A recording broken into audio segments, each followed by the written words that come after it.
Good morning. My name is Susan Brennan, and I'm the Executive Director of the Iowa City Community School District Foundation. And I want to welcome you to the first ever and hopefully the last virtual Education is Everybody's Business. I feel like if we had said a virtual event like a year or a year and a half ago, it would have sounded exciting and kind of cool, but frankly, I think we're all over these virtual events, and I can't wait to welcome you back into an in-person event next May. But we felt like it was important to connect with you and talk about what has happened this past school year.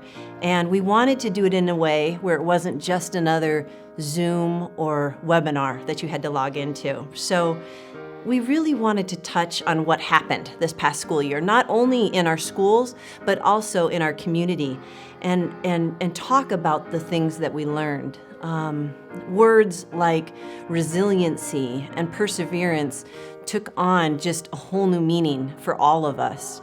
I think talking about how this crisis really did affect people in our schools and in our community differently, and then really touch on the divides that we saw highlighted in our country, and again, how that became such a central focus for our schools and just here in the Iowa City area. So talking about what happened in 2020 and where do we go from here with everything that we learned. So during today's program, you are going to hear from district administration, teachers, and students. You will hear from administrators from the University of Iowa with representation from the Arts and Athletics Department. You're going to hear from some of our community leaders and all of us talking collectively about this past year, what we learned, what we saw, and where do we go from here. And although we are doing this program differently this year, our goal is consistent. We want you to know that your support given to the schools matters and how important it is to our students. Our deepest gratitude goes out to the individuals and the businesses that make the conscious decision to give to our schools. Your direct result of giving impacts our kids. The kids in this community get to experience programs, events, and opportunities that are truly unmatched, and it's really because you decided to give. All of these programs, something that is so important that I want you to know, are provided to every single student, and that's the true definition of equity. All of our students experience these programs, events, and opportunities, whether they can or could. When they're in our schools, they do. And for so very many of our kids, it might be the first, but and it could be the only, but while they're with us, they get to experience those. And that's because of you. And I just can't think of anything in my job that gives me more pride and satisfaction. And sometimes I feel like it's a little unfair. I get to go to these performances and see their faces. And I wish I could capture when the students walk into Hansher Auditorium or into Voxman and just see their faces light up, because that is why you give to the schools. That is the difference you make. And so thank you from the bottom of my heart. So to kick off our program, I'd like to introduce the first person that you're going to hear from, and he is our new Superintendent of Schools, Matt Degner. Matt is not new to the Iowa City School District, but he is relatively new to this role and took on this role of superintendent during a time in our history that has to be the most difficult time to lead a school district. But I think I speak on behalf of all of us within the district and just say how grateful we are to have him in our lead position. So with that, Superintendent Matt Degner. Thank you, Susan, and thank you to the Board of Directors for the School Districts Foundation, to our Board of Directors in the Iowa City Community School District, to our staff, our teachers, our parents, and most importantly, our students. And I'm excited to welcome you all here today to this great opportunity.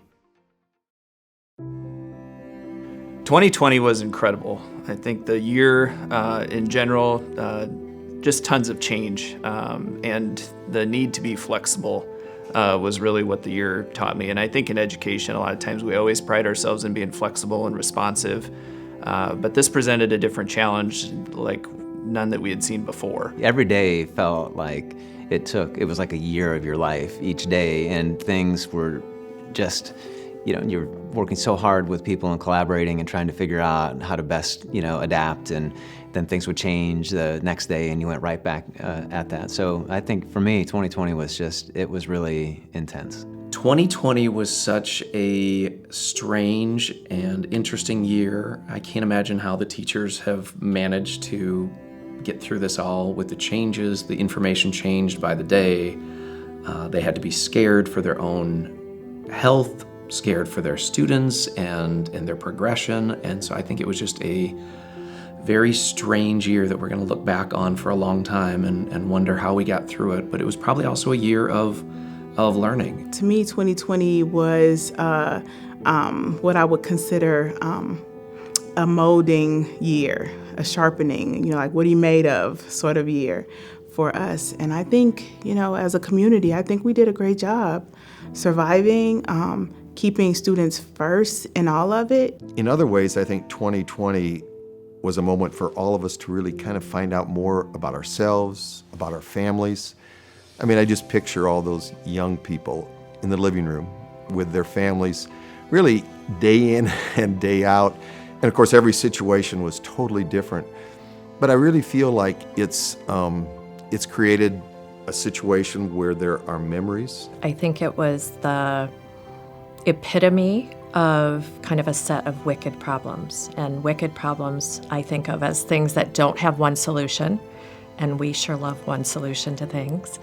They have a lot of different stakeholders and viewpoints, and those are often conflicting, and they're just sort of ill-defined and evolving all the time. So COVID, the racial tensions, racial reckoning, politics and divisive conversations, all of that was just wicked and hard to figure out. And yet, I think there was also some energy that came from all of that in terms of how we can come together, move forward, rethink things. When we think about students and how that last year has been on them and that they may appear okay on the surface, that will really be our job as we continue to move forward too, because we can all, I think, relate to some kind of trauma from this experience of the pandemic that, it affected us in a different way than none of us could have anticipated. And so that's, again, what inspires me to be a part of public education, because I think that's why we show up to do our best every day for kids and to help them overcome and achieve their dreams. I believe that, this has kind of made our community a tad bit stronger because we had to be resilient. We had to figure out another way to still educate our students. We had a lot of groups that came together to try to just react to events, and understandably. And I hope what we can do is we can sustain that, and so that we carve out time for each other, so that we continue our partnerships and we strengthen those partnerships, so that we become not just reactive, but that we're also more innovative. And so we think about how, as a community, what do we value as a community with our public schools and within our county and our state. I am really proud to live in a community that pulled together the way it did. And everyone was trying to find ways to take care of each other, take care of small businesses, take care of their neighbors, their family, their friend, even though you couldn't see them. And as isolating and scary as it was at times, there was always resolve. When you talk to people in the community, they always said, we're gonna get through this. The entire school experience, that element of safety and that safety net was kind of taken away for a really, really long time. And I'm not sure if it's even 100% back, but the fact that that was kind of taken away and we had to find safety in other things, I think was the best thing that I learned about myself, was the fact that I can channel other things. If we can figure out a way to bring some of that normalcy back to our students and our children, that would be great, because I know kids, they want that. They thrive on that. Things have been so different for them for a year and a half now that I'm really looking forward to that time when we don't have to worry about them staying 6 feet apart or whether or not they're hugging all of their friends by on a Friday because they know they won't see them until Monday. And they miss that contact. It's been really hard to watch. So 2020 was not only a traumatic year because of the pandemic, our students and families of color also experienced great trauma through the last year and obviously beyond just this year. But as we look at some of the unequal treatment of people of color in our society throughout the year, there was example after example of experiences where their experience was even further burdened by some of those national events or local events, depending on their geography, happening in that way. And so when we think about what that means for our students of color and how we look at that also through the pandemic, we know we already had access gaps and we have achievement gaps in the district. And when we get to a pandemic and it further highlights and exposes some of those holes, it makes our work that much more challenging, but also that much more important. And I think for that reason, we wanted to make sure we were also very accountable on some actions that we were going to take to address where we do have those access gaps and achievement gaps. The recent civil unrest we've seen in 2020 and beyond has really magnified what a lot of us already knew, which was the inequities in education. Our country is really built on systems of inequity, and so it's really this idea that, you know, even though we're in America and it's really amazing, people have rights. You can be whatever you want to be. You can really say what you want to say and do what you want to do, and all of that makes America so awesome. But at the same time, you know, we have to figure out how to coexist, how to exist and respect one another and have cultural humility. I think that this past year has affected our students in a way in which they are getting an education outside of the classroom.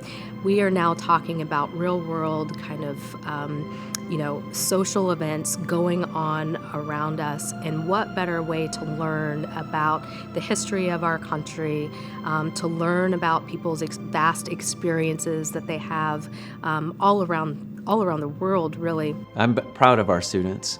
I think their level of community activism and their awareness from last spring to now has been far greater than what I've seen it in the past. And I've been around the district long enough to sort of be able to, I think, weigh that and judge that a little bit. I've been amazed with how our kids have found ways to express themselves and to really be that voice that they were maybe lacking, or maybe some of their classmates were lacking, to speak up and point out things that aren't always right or aren't always fair, and have that dialogue with the adults in their lives. And as we reflect on what that experience has taught us moving forward, I think that this is literally a turning point for Black and African American people in this country, as well as Asian American and Pacific Islander people who are actually fighting and actually getting the recognition that they deserve. And this will set us up for generations to come. I think we have a ways to go, but I have to stop and applaud what we have done thus far. It's not enough, right? I don't think we'll ever be done. And any district who thinks they've arrived, I think they're the furthest away from it. But I have to applaud the efforts that there are people in pockets in schools and, in PLCs and organizations within our community that are taking the initiative. I think we will have a better understanding of those who aren't like us. I think when it comes to, again, racial equality, gender equity, I think we are now having to learn more about the true histories and where these ideologies and these systemic issues have come from. And so I think moving forward, we all have that education now, and we all can try and better the world for our kids or the generations that come after us. How do we really embrace the wickedness of this problem, the ill-defined, the messiness of it, and recognize that in order to move forward, we're going to have to do lots of different things, right? There's not one solution. We're going to have to invite diverse voices and dissent in order to make us better. And we're going to have to commit to staying in difficult conversations. And I think if we do those three things and kind of carry that thread through, we can actually come out of this better rather than worse. When we look at our cross-section of our students and our families that we serve, and how we try to be better for all students. And I think that's got to be our bar in public education, is that our system has to work for all. And we know when we look at data right now that our system doesn't work for all kids or for all adults. And if we're going to try to pride ourselves and be an institution that goes after and desires excellence, then we have to make that mark of being great for all. You know, one of the things I think we're doing better and continue to do better is really centering those voices of the most vulnerable, right? Education works for me. I've never had an issue with education not working for me because it's built for me. So how do I understand how I can rebuild it for our students of color? Not just change our students of color so they can navigate the system better, but how can we rebuild the system in a way that puts their needs at the center? This, concept of culturally responsive teaching, taking equity beyond the social constructs, right? To looking at the students as whole beings and not as something we need to fix, right? And then showing them how to be independent learners. And that to me is that's the answer. How do we come together, get the students what they need chemically in order to be ready for rigor, in order to be fully present and trust the person educating them. That right there is the most anti-racist thing anyone could ever do. That's the most transformative justice that could take place, I think, that can take students beyond, us just really caring a lot for them and wishing them well. I think as a school district, we can achieve better outcomes in equality and in education by recognizing that all of our kids come to us at different levels and at different stages. And we have to be willing to accept them for where they are in order to help them grow to be that student we know that's inside of them. I look back on the events of, last summer and all of the social and racial unrest taking place across our country, and the positive part to all of this, I think, has been just an awakening across people from all different backgrounds where they can come together, have an opportunity to talk about really difficult but very important topics that have needed to be addressed and discussed for a long time. I think the school district and the community did a great job having those conversations and creating space, especially for the kids to ask the questions and start to use their voice. And I think that was interesting too. I think we saw this year in the community young people really starting to step up and say, hey, we want to see things change. And a lot of that, I think, started in the school system. This country has a lot to take care of. We have a lot that is going on and a lot of things that together we need to address and we really need to work on and really find a way, especially for young people. I remember years ago listening to Yo-Yo Ma talk, and he said, listen to the voices of young people. That's our future. And so I really feel that, it's important for us as a community to listen to those voices and to really stimulate those voices into action.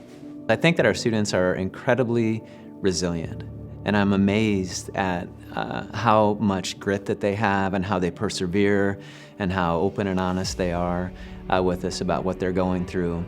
And I think, this is just me working with students every day, being back in the classroom now with them, seeing their eyes light up and hearing them laugh in person and being in a classroom with them gives me a great deal of hope that they're going to be, that they're going to be fine. I think what we've learned as an Iowa City community over this past year is really the opportunity to listen more, to be more intentional. When we work to engage with people every single day, whether it's in our personal life, in our professional life. And I think over the course of this past year, we have become better listeners.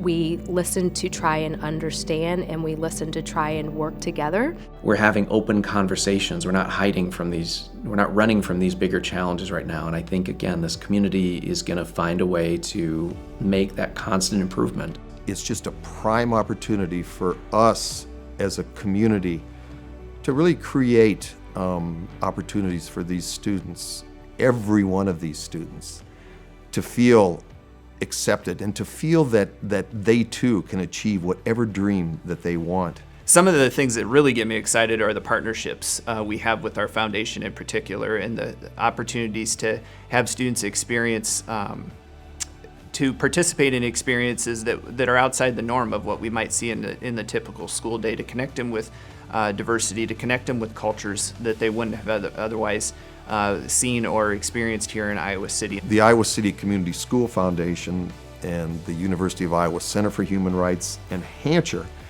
we formed this partnership. I'm so excited about it. In this partnership, our goal is to connect 7th graders with Hancher artists and really spur discussions about diversity, equity, and inclusion. I really hope that that continues with the other students that are in our district, and that they can feel the same way, because I feel like I jumped at a lot of the opportunities that were presented to me, and I mean, that changed my life for the better, so I couldn't be more grateful. I just love the idea of students leaving this community and later on looking back and saying, you know, my education at Iowa City, the public schools, it was awesome. Because in today's world, I really look at this, and I look at even my own life, and it's hard for kids to remember things. They're hit with so many things in their life. They're hit with so many forces coming here and there. It's selective memory, and I want to create memories, I hope that we can, that stick with them for a lifetime. When we really think about what is the next step for the Iowa City Community School District and this idea of achieving excellence for all, we have to be committed to identifying and being very honest and transparent about the work ahead of us. And when I think about that work, it's really in terms of equity. Equity and opportunity, equity and access, equity and achievement. And to do that and to bring an equity lens to all of our work means also having the courage to do things differently than what we've done before. I think too, just continuing to be more student-centered in what we do, you know, and recognizing the amazing talents that they have, recognizing how, you know, their lived experience is so important to our classrooms, and trying to honor and value that and to recognize it and uplift it. I think, to me, that's sort of central to our work in terms of equity, and I think, you know, central to the work we want to do in the future. The capacity to make extraordinary change, we already have it. I just don't know if they all know who they are. And so how do we motivate, encourage, empower the staff we do have to motivate, encourage, empower those young minds that we're responsible for? Because I just think this is the perfect time to just skyrocket. I want to make all of these students feel a part of their community, you know, feel a part of this school, and really feel that they too can achieve any dream that they want. But there again, I don't want it just to be discussion, but I want that discussion to turn into action. And I love that quote. What we talk about is education is everybody's business, but everybody counts. Those are special words. Hi, my name is Ken Brown, and I have the privilege of serving as the board chair for the School District Foundation. Every year during this special event, we take a moment to thank donors who have gone above and beyond. This year with the pandemic, our school became so different, and ensuring that our students had the right tools to learn remotely at home and in our building and in combinations of both, that was the greatest need for our district and became the goal of the foundation. While we are recognizing 2 of these donors today, we need to mention that several of our school's largest and most loyal donors allowed us to redirect dollars that would normally go to targeted programs like field trips and fine arts experiences, most of which were unfortunately canceled this year. We would like to sincerely thank Green State Credit Union, Midwest One, Shields, Integrated DNA Technology, Community Foundation of Johnson County, and United Iowa Financial, along with many individual and family donors who normally give to other causes. This year, this community came together and gave to where we needed the help most. Thank you, thank you, thank you. Our 2021 Friends of Education Awards go to New Leader Manufacturing and Have Life Foundation of Johnson County. Both of these donors gave directly to remote learning tools and did so without hesitation. Even when this need differed from their usual giving priorities, they gave and they made a difference. Our sincere thanks go to New Leader Manufacturing and to Have Life Foundation for helping us with this critical and urgent need in our schools. We have awards for each of you and plan on delivering them in the near future. Thank you for your dedication to our community and our schools.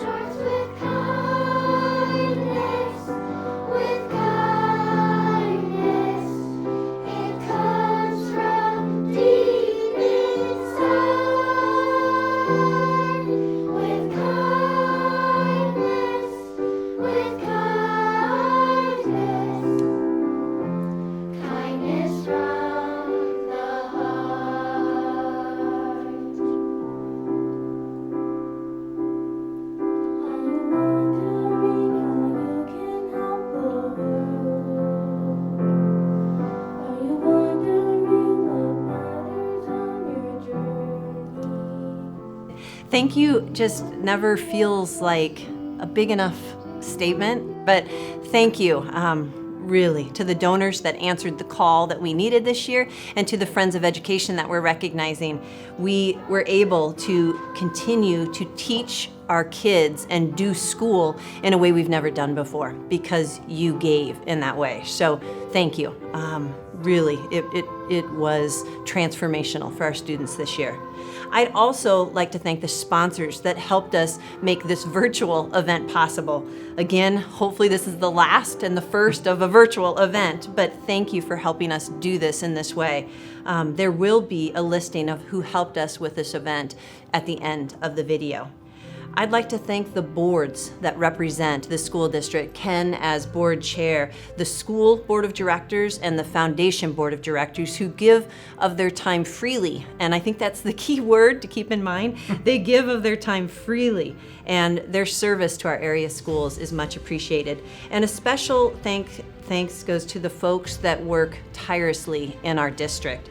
This includes, of course, our administrators, our teachers, and our staff, the people that served lunch this year out of parking lots all over our community, the custodians that have had to work harder than ever to keep our buildings clean and safe, the bus drivers that had to keep the kids socially distanced and masked, all things that we have never had to do before, but we did this school year, so thank you. And I want to thank the people who give and donate to the schools. I want you to understand, like really understand, it's my most important job, that your gifts to the schools, they matter and they make a difference. And I hope that you feel good about your decision, your conscious decision to give to the schools. It is something that I am acutely aware that you make a conscious choice. And so thank you for choosing the schools and the students in this community. Winston Churchill said to never let a good crisis go to waste. And so I'm going to read sort of my closing thoughts on this video and just this year, as you've heard from so many speakers, what this year has meant to all of us. So this is what I hope.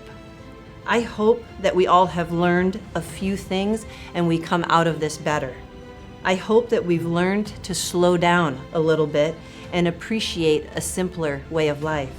I hope we have a renewed sense of community and a desire to help each other.